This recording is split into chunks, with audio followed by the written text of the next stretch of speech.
injuries have gotten worse. Just beginning with the silly intro noises, because that's what we do here on the team previews. Hello, welcome to the Hangzhou Spark team preview. Now, welcome. If you've just watched... Take a seat, put your feet up, relax, and get silly, baby. Get silly. It's time to get crazy. If you've just watched the Guangzhou Charge team preview, you might have noticed that we devolved into talking about the Spark. Because this is actually a really interesting team. When has the Spark not been an interesting team? Ever since it was formed, I feel like the Spark has been mad interesting. Always the combination of the Chinese and the Korean talent. Will it work? Won't it work? They had peaks. They finished like fourth in their opening season. Yeah. And then... They were the most overlooked in 2019. They got fourth and no one remembers or gives a shit. But see, the thing is that it rolled me because I thought they were going to be good in the years following and they just never lived up to that same remember peak. When IDK got multiple kills on Lijiang Tower in 2019. I remember that. Yep.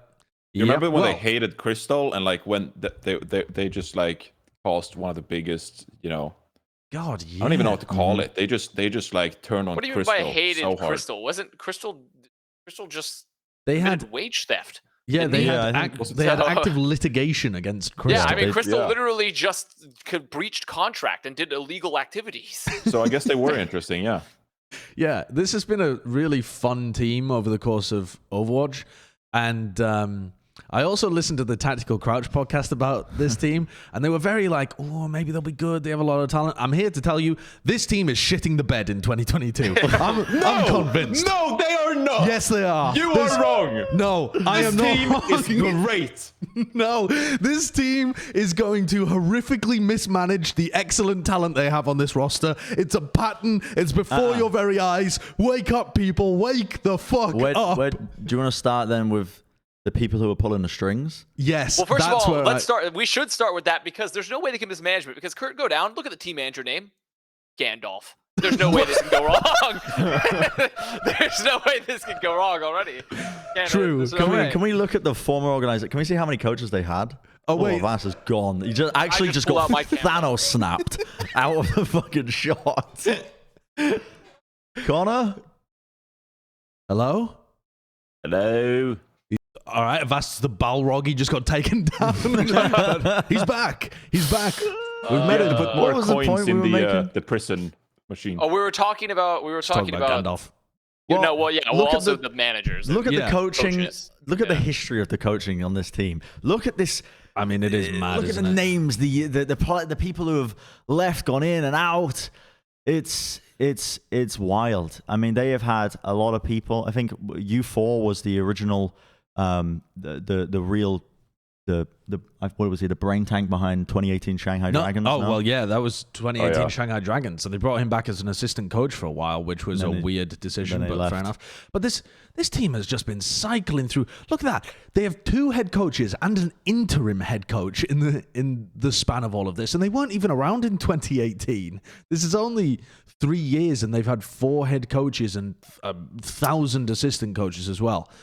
This team has been struggling in terms of finding any identity. They've massively mismanaged their rosters across various different years. They always have 15 people on the roster as well. They max it out. It's let's take a look at the people that are in charge this year though.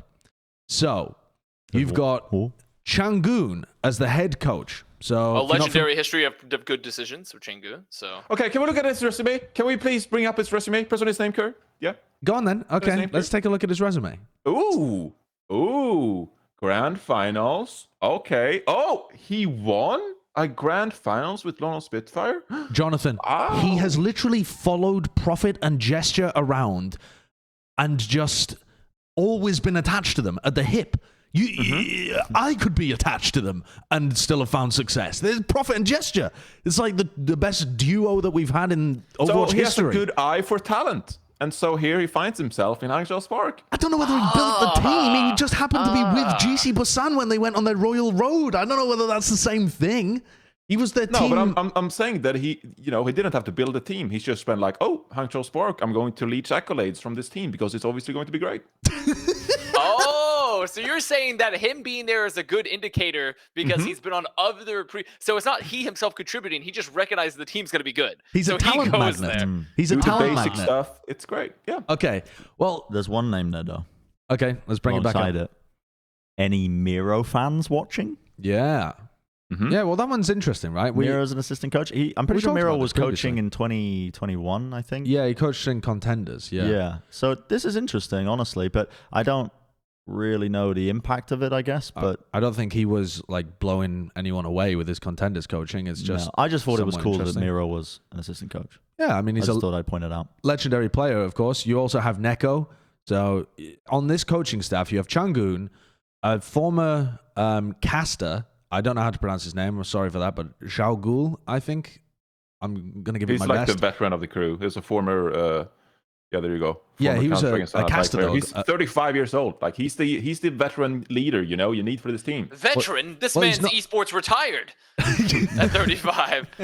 But also, Changun is surely the leader. He's the head coach. He's the one with the most experience on a range of different rosters. I just think this is a...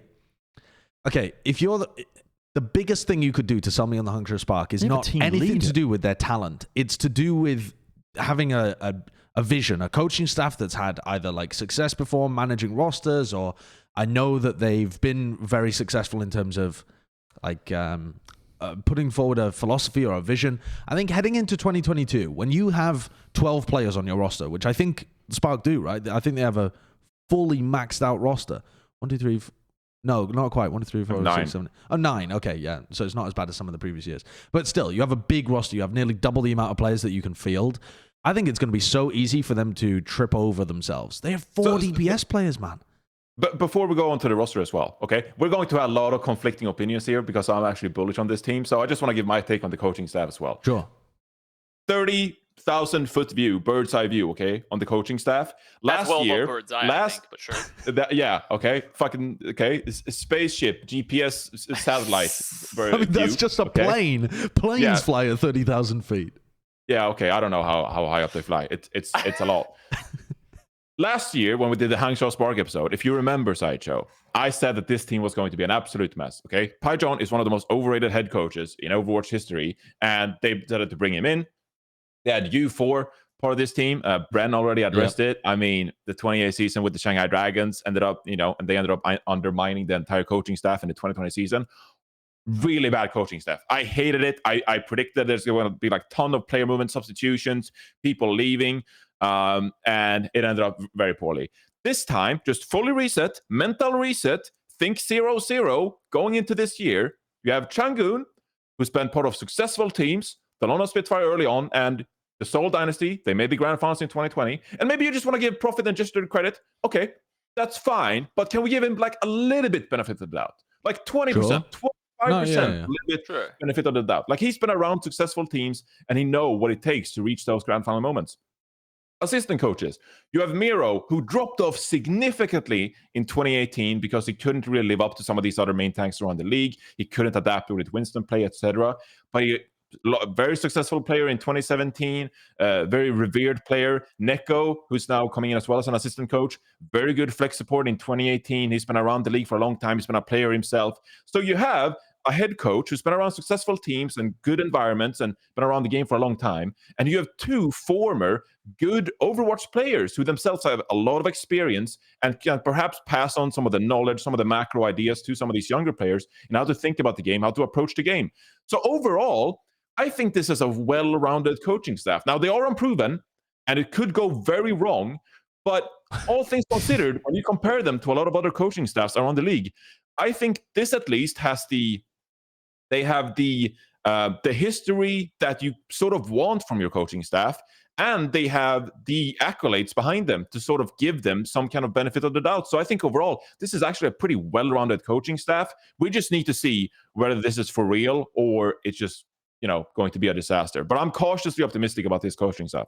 Okay, I feel like the best thing that they can do is be very hands-off, because the worst thing that happened with the Spark in previous years was too many fingers getting messed into the pie. They too many cooks in the kitchen. Yeah, not just that though. They tried to knead the dough too much, and it became sticky. You lose tough. the gluten. Yeah, you lose the gluten. What is it? What's the thing? When you overwork dough, it loses its structure. It becomes like gloop. You know what I mean? Yeah. Okay. Yeah. I don't know. I don't make bread, but yeah. All right. Seems reasonable to me. The one thing that I do want to point out, though, Hangzhou Spark has always struggled with their blending of Korean and Chinese talent. They're not the only team to have done it, but they are a team where it seems like a significant barrier to them. And they actually have a lot of Chinese talent this year. In the past, I don't have the figures, but I think they've been majority Korean a lot of the time. They've had like 4 out of 6 of the players, I want to say, were like Korean players in most of their starting lineups. That could be wrong, but just off the top of my head, I mean, look at the players that have been there formerly. They've had a lot of Korean talent move through this team. And then they've sprinkled it with some Chinese talent. 2020, they added Kodus and Mika when they just had Crystal and Gushui, I think, previously as the other Chinese players. Off the top of my head. That sounds about right. And they didn't even really use Kodus and Mika that much. Yeah. They didn't. But also, if you scroll back up to their current roster, right? So they have a lot of Chinese talent this year, and 3 out of 4 of their coaches are Korean. So that immediately starts alarm bells ringing in my head, because the roster is moving towards a more Chinese direction with the additions of Pineapple, really solid talent, great player. Super Rich, great player. I mean, I don't know whether he was eligible to play last year, but one of those players that we thought was going to get picked up last year. He was. Yeah. So good talents that end up probably meaning that at any time you could have 4 out of 5 of the players actually being Chinese here. And then your coaching staff is almost entirely Korean speaking, especially the 2 player coaches who are probably going to be doing more positional stuff. That gets the alarm bells ringing in my head in terms of managing a roster. Are they going to want to field more Korean talent because they can more effectively communicate ideas and they feel like the teamwork is going to be better? Like, it feels set up for a fucking disaster to me. Shit, I gotta carry this load, boys. Jesus Christ. Yeah, I mean, you really do. You really do, actually. I mean, I will. Here, I'm gonna help you out, Johnny. Okay. I'm gonna help you out a little bit. Give me a break. And then I'm gonna go back to just shitting on you, essentially. Not you directly, I can add some after your point. I do think that they've added some very, very strong talent to this Absolutely. team. From a talent perspective, this team is probably the best it's ever been, with the addition of, it's technically not Super Rich drift by like this. I'm not sure. Actually. I'm not exactly sure what the contractual reasons were, but it doesn't Was really. It age? I don't know. I don't know about the age. I'm honestly unsure. He's 21. Either way, he is the most complete main support player coming out of China, aside from Linksa. He has like all the traditional main support heroes. He's got a great Brigida. He even has like, there's even been moments where people have talked about how, and like he could even potentially flex onto some non-main support roles if they wanted to because of his mechanics. Though I think Linksa is like more oriented to that at times, but very, very strong player. Pineapple, or technically it's like Pineapple, or like I don't know if it's actually Pineapple. I thought the E is like actually not the real name. I thought the E wasn't there. Yeah, but I might be wrong. I might have read it incorrectly somewhere. But either way, Pineapple. We're going with Pineapple. I thought his name was just Pineapple. Where have you got Pineapple from? I was reading it from oh no, it is Pineapple. Never mind. I was rolling through it. It's Pineapple. Never mind. It is Pineapple. Either way, Pineapple, very, very good player. Great hit scan player. Can play Tracer as well, which is very important. Like, you have the flexibility there. They have like, and then Alpha Yi, who's been around for a while, honestly, since like Jisoo Busan in like 2018, I think, like around there, 2018, 2019. And he's been around for a while. Another really incredible, like, their DPS talent is great. They're flexible. They have a huge amount of hero pool available to them. And then they added another flex support with Irony, who was, I believe, with like most of these players were under like Billy. I think. Yeah. The 3 players that they've added, Irony, Pineapple, and Alpha Yi, were all playing from Billy. Yeah. Billy. And so they have strong complementing players here. I think their hero pool is deep. I think their mechanical skill is very solid overall. Like, there's nothing, and then you add that to the addition of what still exists there, right? Like, you still have Shy, you still have Gushui, you have maybe Architect, depending on what's going on with him in Ligue as well, depending on what's going on with him. So like, I think this talent is good, but the nationality split is where it all falls apart in the coaching. Like, that's where it falls apart. So when it comes to that argument you put forth about the mixing nationalities, that was obviously a massive problem for the squad last year as well, Sideshow. But I think if you look at it a bit more in depth and where some of these players come from this year, it's actually a little bit different. Because last year, if we look at the roster, they brought in like Takoyaki, Suminsu, and they had like Coldest, Mika. Like it was just like all over the place. They tried to bring in talent. This time around, if you actually look at this year, like Avast mentioned, Irony and Alpha Yi, they're coming from Bilibili Gaming, which is the academy for this team. And Gandalf as well, which we made fun of earlier, he was the manager for that Bilibili team as well.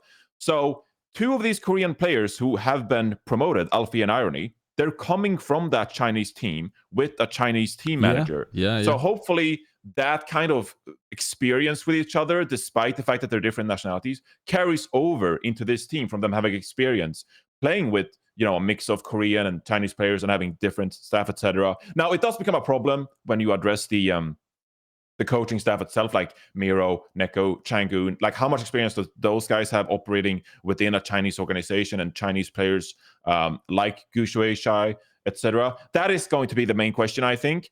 But if you look at this situation compared to last year, I don't really think it's the exact same scenario. And I do think that this time around it's going to be a bit easier to meld some of these pieces together. So while it remains a question and a problem, I don't think it's exactly similar to the one last year. I haven't really said much on this team. And I mean, you guys have made some very good points. I will say that, first of all. Okay. But thank you, Brad. There's two paths that this team can go down for 2022. Yeah. There's two ways it's going to go. It's either... Actually, in fact, both of these paths start off the same way in the first half of the 2022 season. So I'm going to start with there. We're going to go from the beginning of this team. It's going to work out. If you pull up the roster, Kurt, they have gone all in, I think, on the prospect of being incredibly flexible for whatever DPS... Excuse me. Got something stuck in my throat. Whatever DPS ends up getting... whatever DPS meta, whatever develops in front of them. 4 DPS players that can play a variety of roles as well. We know Architect's incredibly flexible. Same with Shy. And Pineapple and Alfie as well. Alfie is a flex DPS player, I think, as well. Yeah. Right? Yeah. And then Pineapple being hit scan. So they're trying to cover all their bases in terms of that. But they've left clear weaknesses in their support line. If they run into a double flex support meta, that's going to be dangerous for them. I think there's two paths. Basically, I think this roster is going to look its best at the beginning of the season in 2022. They're going to qualify for the mid-season tournament. They're going to fall out. They're going to look relatively promising, but they're not going to do well in the mid-season tournament. And then from that point on, there's two ways they're either going to go. They're either going to commit solely, I think, into like essentially either the all Chinese players being fielded most of the times to avoid a lot of the communication issues, and they're going to do reasonably well, or they're going to continue to try and mix a match and never actually solve the potential communication issues that are almost inevitable that come up with a lot of these teams when they try and mix these nationalities. And that's the way I see it going. They're either going to essentially coalesce and agree on a core 5, like having essentially as Irony would be coming into this roster and they would primarily communicate in Mandarin, or they're going to keep continuing to mix and match throughout the season. And I think that's a way more difficult job for them, and they're not going to have success. So I think that's the way I see it going for this roster. They're leaning on too many gambles in terms of just expecting their DPS, the heavy DPS, to carry them through it, and they're still having to tackle the obstacle of having gaps in their support line and also communication issues down the line. You know what's fucking annoying? I came into this, I'd been thinking about the Spark, and I was like, there's no way this team doesn't get horribly mismanaged. There's been back-to-back years of tragic mismanagement, a clear pattern of this organization not understanding how to manage a roster like this. I didn't understand why they'd kept Bernard, for example, renewed his contract so that they have kept him on the roster. You know, all of those kind of decisions just leading me down like this is going to be fucked up. This is shit in the bed. Jonathan's point that I hadn't really considered about Alpha Yi and Irony already knowing how a system like this works, it's starting to fucking get me. It's starting to turn me back, because when you look at this roster, it's actually really obvious who should be playing all the time. It is. It feels stupid that they would mismanage it. Now, I'm not saying they won't mismanage it, because they absolutely could.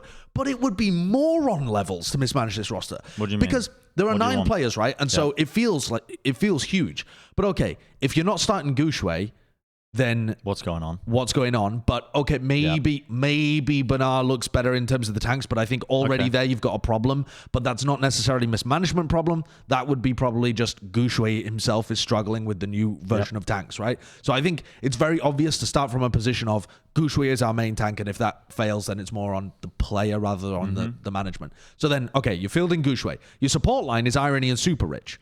Okay, you got no other options. You got no other options really, other unless than the third pathway happens. Flex support. That's the third pathway. Architect comes in as a flex support player. But I think it's very obvious you start with Irony and Super Rich. So you've got Gushui, Super Rich, Irony. They've all played on Chinese teams before. I mean, Super Rich and Gushui, obviously. Irony because of Billy.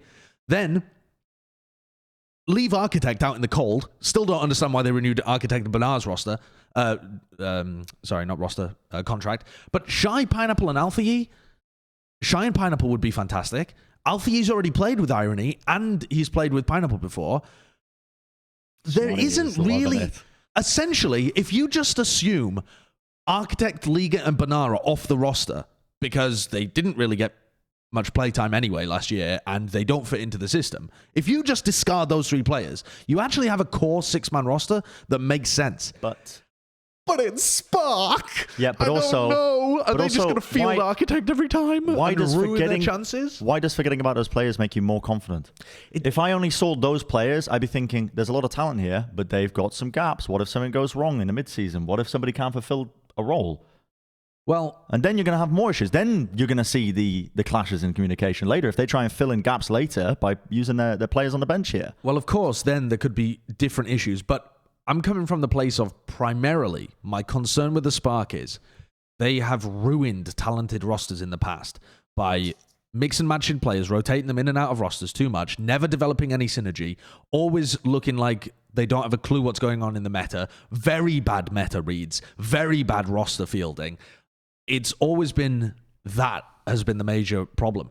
If you just boil it down to those 6 players, and 3 of them have already been playing with each other last year in contenders, you're not in a bad situation. I mean, it's just a boosted Billy team because Shy's a nutcase and you've got Gushui. I mean, and Super Rich as well. You've got good talent here, but... They do need League A to be like top-tier contenders. They need League A to become like a full-time player for this team, I think. I don't think Bernard is going to cut it if you need like an off-tank to flex in and help this team out. I think Gushui is a fantastic main support for this team, or main tank for this team. But it would be very reassuring to see Liga come back and play full time to this roster. I don't. You know, that 2-way thing was announced in July. So that was not even like after the season has concluded. It was in July. So hopefully there is hope that he can play full time. Has Liga been playing roster, recently? I do think he played on contenders. Has he played at all since Gauntlet? Yeah, I think so. Yeah, he did. Right. Oh, he played in October and November of last year, apparently, according to his Wikipedia. Right. Yeah. Oh, yeah. I watched some of those matches. I did. Yeah. I don't know. I just feel like, to me, I don't think this isn't even necessarily like. I think mismanagement is probably a portion of it, but the thing is, when the hopium / copium take of like, oh, they get the system that was imposed by Billy. That was a system in place in Chinese contenders. This is not a system in place at the Overwatch League level. Like, you're not getting tested nearly the same way. Like, your system isn't like you can't take your little kid's trike to the fucking, you know, what's the big race in France that they do? What the fuck is that called again? With the bikes and shit. Yeah, you can't take that shit out there. It's not gonna work. It's like, oh, it works in my neighborhood, but it's not gonna work there. Like, and that's how I feel about Billy's system, right? A lot of these systems are in place in contenders. Like, we say like, oh, we have a system, right? The system is just some 20-year-old dude being like, guys, do this. Oh, you're really good at the video game, we win. Like, there's not really a system in place. Oh, ye of little faith. Wow. It's not little faith. That's how many coaches did Billy have? The Chinese contenders region is fucking lit, okay? Maybe not like the entirety of the thing, but the top 2 teams, Team Chaser and Billy Gaming, were unbelievable this past year. And their talent was talent to the league is going to surprise everyone, okay? You're either in on Chinese Overwatch, like I am, but or I you're am out. in on Chinese Overwatch. You have to decide now, are you in or are you out? I am in. I know what sounds I'm taking. Spark is not good. Like this they're great. But this is a top 3 Apex. You're not listening to Connor's point. Going to be better by Philly. They're going to be better than Seoul. This is an amazing team. They're top 3 Apex. Fuck. What happened here? What's going on? Where? Can you pull up? APAC. Can you pull up Billy? The team, sorry. No regrets. Not the website, but the. Their roster is the Billy roster. I want to see really good. Their structure, their coaching staff, actively when these players were in. I have no idea. I mean, they have. So we're only looking, which got promoted, but then he leave left. date or join date 2020. So it was. Wait, what the hell's going on here? They have two of their assistant head coaches. The problem is that the system with Liquipedia is kind of funky with the way they do it. But all you need to know is that the head coach of this team is not the head coach that was running them in Billy. It is Changgun, right? Which is the guy that the organization comes from. All this supposed structure comes from the head coach. And Changgun was not the guy doing this for Billy. Secondly, that was still a contenders organization. And the rigors required for that are way lower than that at the Overwatch League level. And anything can go wrong when Seoul Dynasty puts your shit in, or when Chengdu pushes your shit in, and your team starts freaking out because half of you can't speak the same language, and your coaches can't speak to your players, and you have Changgun as your head coach, who has essentially been best described as a doorstop by previous organizations. Like, I don't think that system is going to what I'm trying to tell you, Avast, is adversity.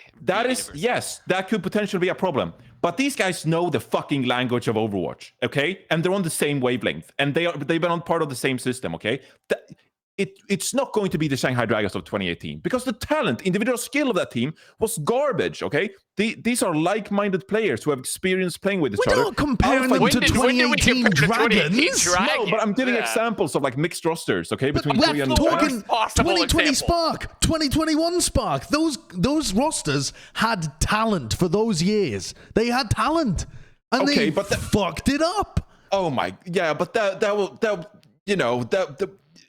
Look at 2021 Spark. They actually did have talent, and they did. But there was such a raw mix of ingredients, just because like individual ingredients just like taste amazing. You can't just mix and match like whatever. Like, like I'm gonna put fried in my Indian curry. How is that any different than current? This team's best performances are going to be early on in the season, I think, and then as it goes on, I think this roster could do well, but it would be a miracle. I think it's going to drop off. A miracle? You think it's going to be a miracle? If they remain competitive the whole season, yes. Shy was an amazing Hitscan player, and Alpha Yi is going to be like a top-tier Echo in the league, okay? This guy is possessed when he plays Echo. Alpha Yi But there's lots of good DPS players like above league average Echo. Am I crazy? It's incredible. Mm-hmm. When I was watching Shy, and I know it's a meme that, Brent doesn't watch the games, but when I was watching Shy, he was gassed up a lot as a player, but I didn't think that he was God's gift to the team. And I didn't know whether to pin that down as... You might have been looking at the end of the season, but towards... What stage was it? Was it June? Was it the June Joust? Or it was like midway through the season. They went 4-0 in June Joust, yeah. It was about midway through the season. That's where he popped the fuck right. up. Yeah. He went Notto mode in like the middle of the season on Echo. Yeah, maybe it's recency bias towards the end. But I mean, it's still irrelevant because the portion here is like there are lots of great DPS duos in for real, though, APAC, We've been on this episode. I feel like we're going in circles. We're in a circus. We're in a circus. We're on the rides. We're never leaving. This is one of the most interesting teams in the league. They deserve it. Look at the 4 DPS players. They've gone all in on the Dunslinger meta. They're absolutely just planning around that. There's going to be a new hero. They want somebody to be able to play it. I don't even know. They all of their eggs are in that basket.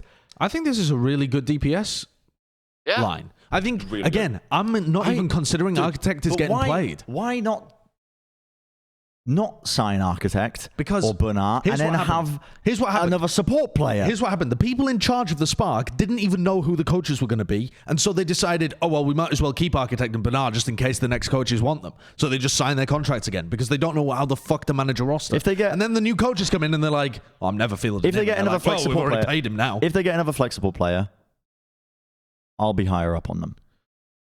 Okay, fair. I think fair. I think that's reasonable. Super Rich does have his mechanics are pretty good. Like some people have even postulated I'm not saying anymore that he could theoretically play flex for this team at points. I don't think that's likely though. I don't think that's very likely. But like a player like him and Linksa, who are the two best main sports coming out of China, their mechanics are actually really really good. Where if you want it, but would you rather just get a pure flex support player? Probably. Yeah, you'd probably rather. Yeah, I think so. Someone needs to break the cycle. I do think I agree that this DPS line is going to be third best in APAC, behind Shanghai and Chengdu. I think I would take this DPS line over... What is Fusion's at the moment? It's Carpe and NM3. Is that... Still building a roster as well, though, right? Yeah, I know. So, okay, maybe I'll rescind that if I see... Oh, wait, Seoul Dynasty's DPS line. Dynasty. Yeah, the Dynasty DPS. They have Fitz and Profit still. That DPS line is fucking McNasty. Like, and they can talk to each other and calm, and they have they have players that know how to play the game at the same level. Like, I don't know. Like, I just don't... This roster... This thing is, this roster is the definition of just they have a bunch of good players with no system in place. Like, we don't... Like, their contenders team, unless you directly promote all the people everyone that made this contender team work, in contenders, mind you, then I don't think the system's going to work the same. Then, if you promoted that full contenders team, they wouldn't be top 3 APAC. And also on top of that, it still wouldn't change the fact that, like, the Overwatch League rigors, the things you have to compete, like, the pressure you have to deal with are way larger than in contenders. So, I don't know. I just don't see it happening. Okay, Jonathan, you've said, where is your expectation? What's your expectation for the Hangzhou Spark? Can you reiterate for our audience? I said top 3 APAC. I think that's very, very bullish. I mean, a more reasonable take would probably be like top 4. I think there's tons of talent here. But if I had to make like a cheeky hot take, it would be that like Hangzhou Spark going to be better than Seoul Dynasty this year. And I'm pretty happy making that. Planting that flag. I think that's going to be a very exciting story to follow, a very exciting take to follow, and I'll happily side with the new claimed gods of Overwatch, which is the Chinese region. I'm in on the Chinese region. I am a stan. I refuse to allow this team to mess with my heart the same way as it did in 2020 and 2021. I refuse. I simply cannot do it anymore. And even though, Jonathan, I think you've made some very good points, I'm on board with Bren's general narrative. I think they're going to do well enough to make the mid-season tournament. I think they'll squeak in at the 4th place. And then I think there will be much fecal matter in the bed sheets from then on. Just vast quantities of it. And they'll end in like, there's 7 teams in APAC? Probably end in like 5th. I guess that actually isn't that different. No, but it's not that crazy. But I think they'll still be able to perform better than the Charge. And who else is and the there? Valiant and the Fusion. Valiant. Well, I still don't know what to think about the Fusion, but possibly, very possibly, because the Fusion might not do very well. So yeah, maybe 4th in APAC, but I'm anticipating there at times just being like this team just being lost. I need to see what payments have been come from the Spark to Jonathan here. I need to see what payments have been, because like this, we've gone beyond past just Chinese Overwatch stands, which I like Chinese Overwatch. I like the players coming out of this region. I don't think Spark necessarily represents everything about Chinese Overwatch because it's not even a full Chinese roster. So it's like, I don't know. I just think this roster, I think 4th is very reasonable, actually. I think it's very likely they'll be better than Fusion.